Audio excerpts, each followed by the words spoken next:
오늘의 헤드라인입니다. 어제 하루 코로나19 확진 환자가 248명이 추가돼 국내 확진 환자가 7,382명으로 늘었습니다. 신규 환자가 줄어드는 추세에도 대구 경북 지역 외 소규모 유행이 잇따르고 해외 재유입 가능성도 우려되는 상황입니다.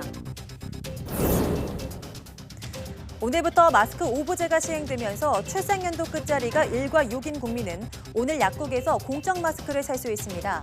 신분증을 지참해야 하고 함께 사는 10살 이하 어린이와 80살 이상 노인에 대해서는 대리 구매도 가능합니다. 일본 정부의 한국인 무비자 입국 중단 조치가 오늘부터 시작됐습니다. 우리 정부도 일본인들의 무비자 입국을 3단계로 차단하는 등 대응에 들어갔고 일본의 조치를 보며 추가 대응 여부를 검토하기로 했습니다. 이탈리아에서 코로나19 확진 환자가 빠르게 늘어나 밀라노와 베네치아 등에 봉쇄령이 내려졌습니다. 베트남에서도 확진 환자가 30명으로 늘어나는 등 동남아시아에서도 잠잠한 듯했던 코로나19가 급속히 확산하고 있습니다.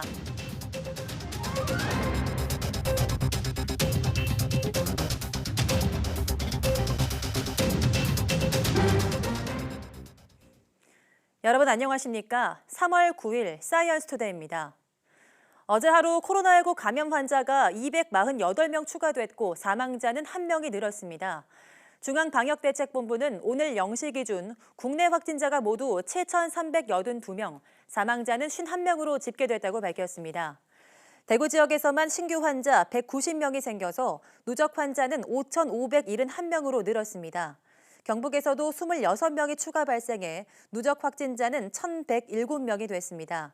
경기에서 11명, 서울 10명이 추가돼 수도권 확산세가 계속됐습니다. 이외 충남 4명, 세종 3명, 광주 2명이 늘었고 대전과 강원, 충북에서 각각 1명씩 신규 환자가 생겼습니다. 격리 해제된 환자는 36명이 추가돼 모두 166명이 됐습니다. 네, 코로나19에 감염된 신규 환자가 줄어드는 추세에도 방역당국은 안심하긴 이르다고 강조했습니다. 국내에서 산발적인 소규모 유행이 잇따르고 해외 동향이 심상치 않아서인데 해외 재유입 가능성도 우려된다고 처음으로 언급했습니다. 이영원 기자입니다. 코로나19 하루 발생 환자는 지난달 29일 정점을 찍었습니다. 이후 뚝 떨어진 확진자 수는 증감을 반복하다 300명대까지 내려왔습니다. 신규 환자가 줄어드는 모양새인데 방역 당국은 안심하기엔 이르다는 입장입니다.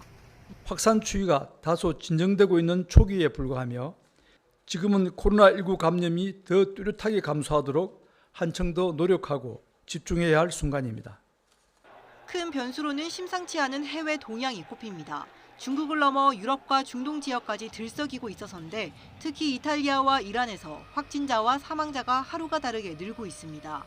이외에도 미국에서는 사망자가 증가하고 일본에서는 지역 감염이 심각해 해외 유입 차단에 다시 눈을 돌려야 할 필요성이 커진 겁니다. 전 세계적인 그런 발생 동향이 또 우리나라에는 다시 또 유입의 우려성을 높이기 때문에 국내적인 그런 차단과 해외에 대한 유입에 대한 우려 이 부분을 좀 같이 전망을 하면서 대응을 하고 봐야 될 거라고 생각하고 있습니다. 국내에서는 대구 경북 외에 다른 지역에서 발생하는 소규모 유행이 방역 당국을 긴장시키고 있습니다. 가장 많은 인구가 몰린 서울과 경기 지역에서 확진자가 계속 늘어 누적 환자 수가 대구 경북 다음이라 주시하고 있는 겁니다.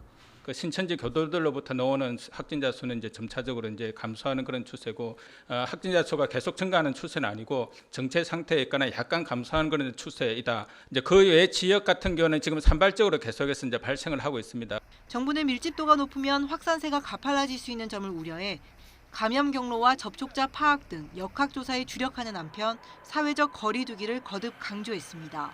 YTN 이영훈입니다. 대구의 한 아파트에서 40여 명의 확진자가 나와 아파트 전체가 코호트 격리, 즉 동일 집단 격리된 가운데 대구시의 대응이 논란입니다.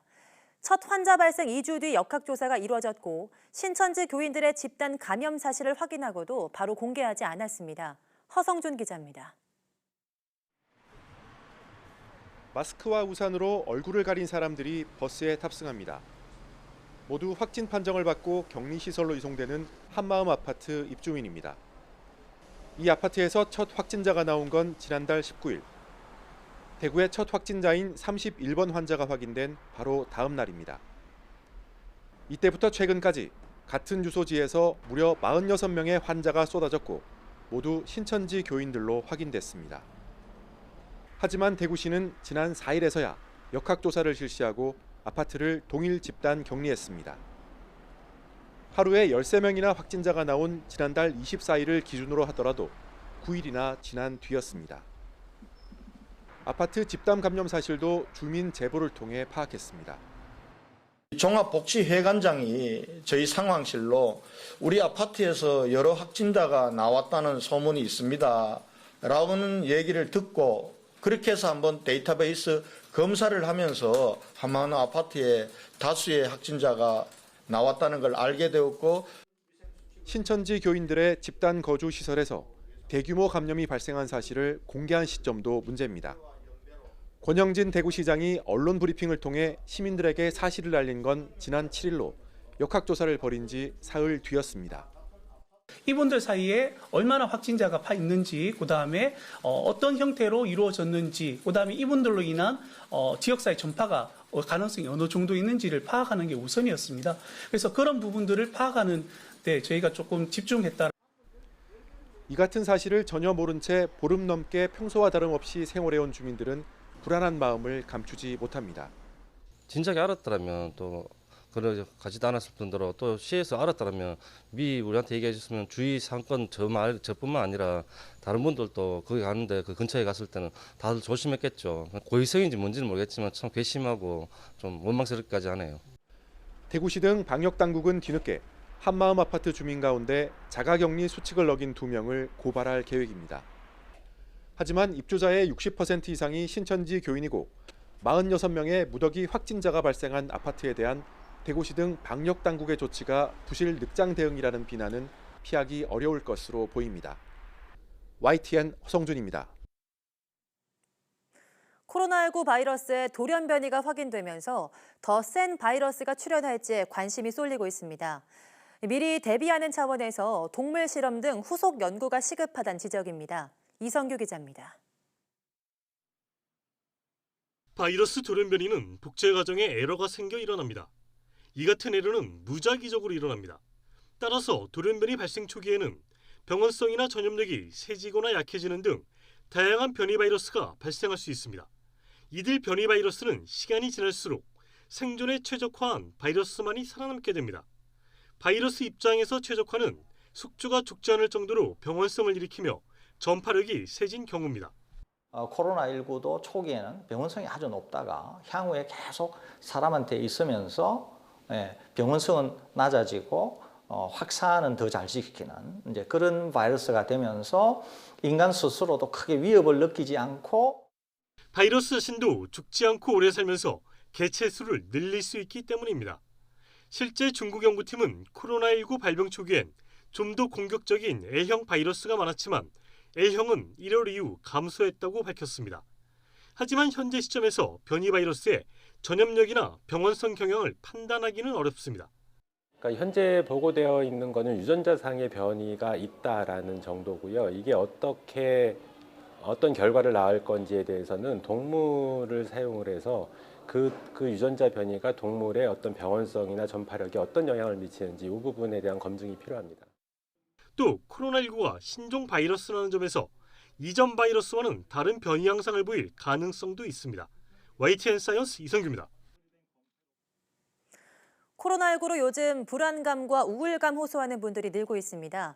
감염병을 이겨내기 위해선 물리적 방역뿐 아니라 감정을 달래주는 이른바 심리 방역도 필요하다고 합니다. 이혜리 기자가 보도합니다. 손님으로 붐볐던 점심시간이지만 가게는 텅 비었고 거리는 활기를 잃었습니다. 이맘때면 늘 생기 넘치던 캠퍼스에도 마스크를 낀 학생들만이 발길을 재촉합니다. 학생들이랑 제대로 못 만나는 것도 많고 후배들끼리랑 같이 밥도 먹고 그런 경우도 많은데 지금은 아무래도 코로나 때문에 일상에 지장이 있을 정도로 불안한 감정이 생겼다면 조치가 필요합니다. 이른바 심리 방역. 감염병으로 인한 불안감과 심리적 고통을 예방하고 이에 적절히 대응하는 겁니다. 심리 방역은 어느 정도의 불안감을 당연한 것으로 받아들이는 자세에서 시작합니다. 정상적인 불안에 대해서 우리가 그 불안을 받아들이고 다룰 수 있는 것이다라고 생각을 하시고 보시는 것이 일단 첫 번째로 제일 중요할 것 같습니다. SNS나 전화 등을 통해 타인과 감정을 나눈다면 훨씬 수월하게 불안감을 줄일 수 있습니다.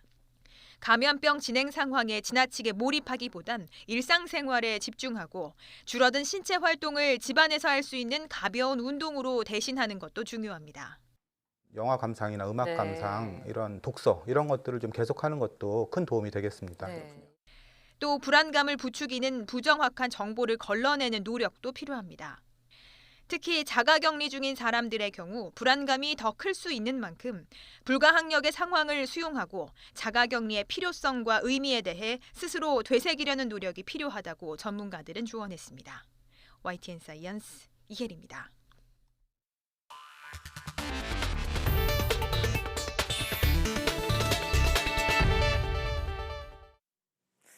약국에서 마스크를 일주일에 국민 1인당 2장까지 살 수 있는 요일별 오부제가 오늘부터 시행됩니다. 오늘은 출생연도 끝자리가 1과 6인 국민이 공적 마스크를 구입할 수 있습니다. 줄 서는 수고를 감수하면 농협이나 우체국에서 추가로 한 장을 더 살 수 있습니다. 보도에 오인석 기자입니다. 정부가 마스크 수급 안정화 대책을 발표한 다음 날인 지난 금요일, 일반 국민에게 제공된 마스크 물량은 604만 장. 의료기관과 감염병 특별관리 지역에는 120만 장이 우선 공급됐습니다. 요일별 오부제가 본격 시행되는 첫날인 오늘도 일반 국민에게 600만 장 정도의 공적 마스크가 제공됩니다. 약국 571만 장을 비롯해 농협 하나로마트 19만 장, 우체국 14만 장 등입니다. 오늘은 출생연도 끝자리가 1과 6인 국민이 약국에서 1인당 마스크 2장씩을 살 수 있습니다.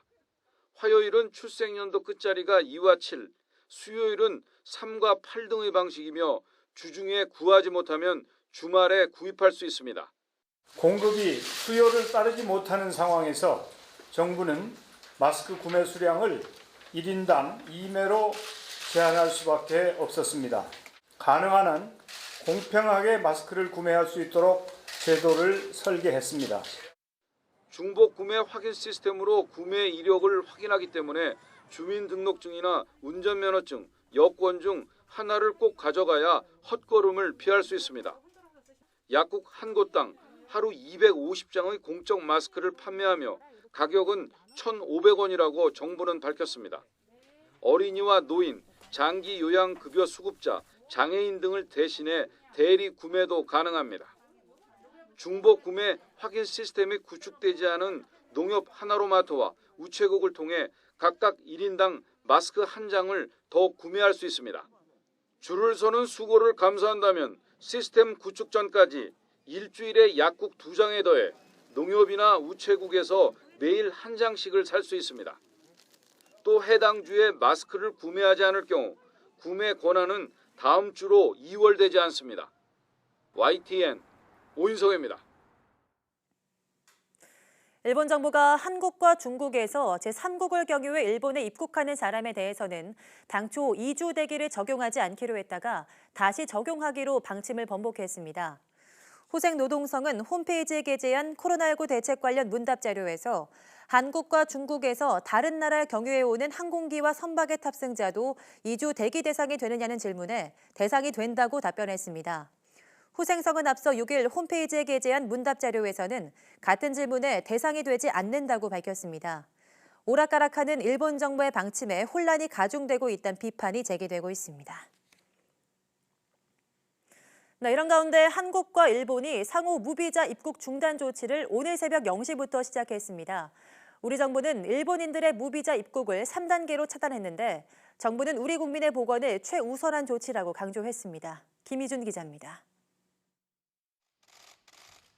일본 정부가 일방적으로 발표한 한국인 무비자 입국 중단과 2주간 격리 등 입국 제한 강화 조치가 오늘 새벽 0시부터 시작됐습니다. 일본에 가려면 새로운 비자를 발급받아야 하는데 그마저도 오랜 시간이 걸릴 거라며 주한 일본 대사관은 깐깐한 절차를 예고했습니다. 일본인 무비자 입국 중단으로 맞불을 놓은 우리 정부도 구체적인 조치를 내놓았습니다. 탑승자를 사전 확인해 입국을 자동 차단하고 현지에서 탑승권을 발권할 때 또 국내 입국 심사 때 확인하는 등 3단계로 일본인들의 무비자 입국을 차단합니다. 한국 방문 비자 발급 과정에서도 일본인들은 까다로운 절차를 거쳐야 합니다. 코로나19 의심 증상 유무를 포함한 건강 상태 확인서를 자필로 써서 우리 공관에 낸 뒤 심사를 통과해야 비자를 받을 수 있습니다. 한국에 도착해도 발열 검사와 국내 주소 확인 등 특별 입국 절차를 거쳐야 합니다. 외교부는 우리 국민의 보건을 최우선시한 절제된 대처였다고 강조했습니다. 외교부 당국자는 검사 건수도 우리보다 현저히 낮고 방역 상황도 불투명한 일본 정부가 한국인 입국을 제한한 건 불합리하다고 거듭 지적했습니다. 그러면서 향후 일본 정부의 대응을 지켜보며 입국자 격리 등 추가 조치 여부를 검토하겠다고 설명했습니다. 이런 가운데 외교부는 현재 타국에서 격리 조치된 우리 국민은 중국과 베트남 등지에서 모두 1,500여 명이라고 밝혔습니다.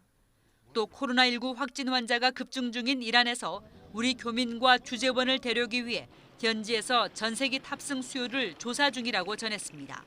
YTN 김유준입니다. 이탈리아의 코로나19 확진자가 7,000명을 넘어서고 사망자도 300명을 넘어서는 등 무서운 속도로 확산하고 있습니다. 밀라노와 베네치아 등의 봉쇄령이 내려져 인구의 4분의 1인 1,500만 명의 이동이 제한됩니다. 이탈리아 전역에서 극장과 박물관, 헬스클럽 등도 전면 폐쇄됐습니다. 이동우 기자입니다. 이탈리아에서 코로나19 누적 확진자와 사망자가 무서운 속도로 증가하고 있습니다. 사망자는 중국을 제외하고 세계에서 가장 많습니다. 사망자의 절대 다수는 기저질환이 있는 노년층이며 확진자 대비 사망자 수를 나타내는 치명률은 4% 정도로 중국을 넘어 세계에서 가장 높은 수준입니다. 이탈리아 정부는 급기야 바이러스 확산 차단을 위해 경제와 금융의 중심 도시인 밀라노를 비롯한 롬바르디아주 전역 등 11개 지역에 봉쇄령을 내렸습니다. Per le parti della Lombardia e delle altre province del nord che ho menzionato ci sarà il vincolo di evitare ogni spostamento, vincolo per tutte le persone fisiche, in entrata e in uscita dai territori. 이동 통제를 당하는 대상은 밀라노, 베네치아 거주자를 비롯해 전체 인구의 4분의 1인 1,500만여 명에 이릅니다. 가족을 만나거나 중요한 업무 목적을 제외하고는 이 지역 출입이 금지되며 이 지역 주민들도 정부의 허가 없이 다른 지역으로 이동할 수 없습니다. 이동 제한을 어기는 경우 구류 3개월에 처할 수 있습니다. 이탈리아 전역의 극장과 헬스클럽도 폐쇄 명령을 받았으며 전국의 학교와 나이트클럽, 카지노 등도 문을 닫았습니다. Sono sospese anche sul restante territorio nazionale attività di pub, scuole di ballo, sale giochi, sale scommesse, sale bingo, discoteche e locali assimilati. 이탈리아 정부는 기하급수적으로 불어나는 감염자를 치료하기에 절대적으로 부족한 의료진을 충원하기 위해 은퇴한 의사를 다시 채용하기로 했습니다. YTN 이동우입니다.